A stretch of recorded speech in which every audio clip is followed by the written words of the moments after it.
एक मोठी बातमी आपल्या समोर येते। शरद पवार गटाच्या नेत्यावर धारदार शस्त्राने जीवघेणा हल्ला।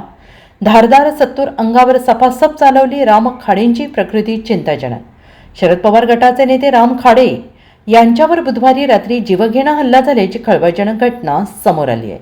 10 ते 15 जणांच्या टोळक्याने त्यांच्यावर धारदार शस्त्राने हल्ला केलाय। प्राथमिक माहितीनुसार अहिल्यानगर बीड जिल्ह्याच्या सीमेलगत मानगावजवळ रस्त्यावर हा हल्ला झाल्याची माहिती आहे। राम खाडे हे सामाजिक कार्यकर्ते आणि शरद पवार गटाचे पदाधिकारी आहेत। ते मांदळी गावातून बीड जिल्ह्यात येत होते। राम खाडे गाडीतून जात असताना 10 ते 15 जणांच्या टोळक्याने त्यांची गाडी थांबवून थेट हल्ला चढवला। सुरुवातीला या हल्लेखोरांनी गाडीची नासधूस केली। हल्लेखोरांनी राम खाडे यांच्यावर गाडीवर जोरदार दगडफेक केली, तसेच गाडीचे साईड मिरर फोडले। त्यानंतर धारदार शस्त्राने राम खाडे यांच्यावर हल्ला केला। राम खाडे यांनी काही बार हातावर झेलले, परंतु इतर हल्लेखोरांनी त्यांच्यावर हल्ला चढवला। यामध्ये राम खाडे यांना गंभीर दुखापत झाली। राम खाडे यांच्यावर सुरुवातीला अहिल्यानगरमधील खाजगी रुग्णालयामध्ये उपचार सुरू होते। रुग्णालयात नेईपर्यंत त्यांची शुद्ध पूर्णपणे हरपली। त्यांचा हात पूर्ण रक्तबंबाळ झाला होता। या घटनेनंतर पोलिसांनी तपास सुरू केलेला आहे, परंतु राम खाडे यांच्यावर हल्ला कोणी केला हे अद्याप कळू शकलेले नाही। दरम्यान बीड जिल्ह्यातील शरद पवारांच्या राष्ट्रवादी काँग्रेसचे नेते आणि सामाजिक कार्यकर्ते राम खाडे यांची प्रकृती चिंताजनक झाल्याने अहिल्यानगरमधील रुग्णालयातून त्यांना तातडीनं पुण्यात हलवण्यात आले।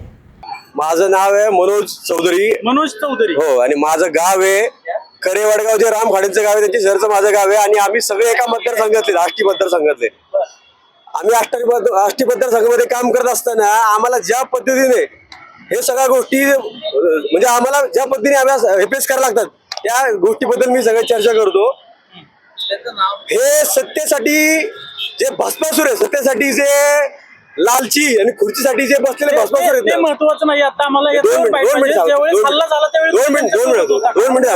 मला पूर्ण बोल तुम्हाला माहिती।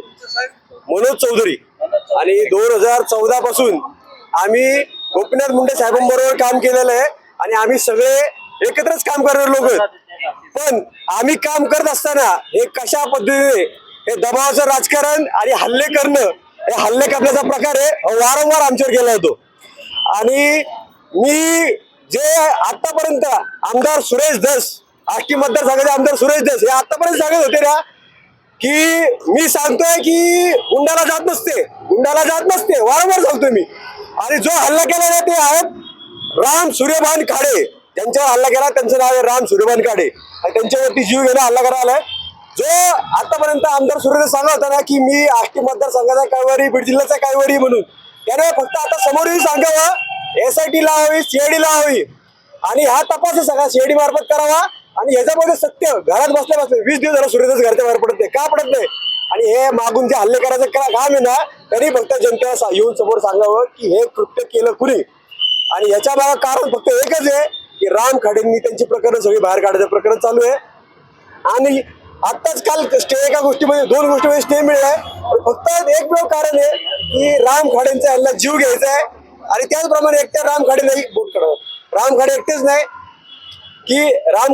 नाही, पण त्या ठिकाणी जेवढे लोक हे भस्मासूर जे संपवायला, म्हणजे भस्मासूरचे हे सत्तेची खुर्ची मागे बसले होते, यांना संपवण्यासाठी जेवढे लोक प्रयत्न करा, सगळ्यांना संपवण्यासाठी चौकशीची मागणी करतात।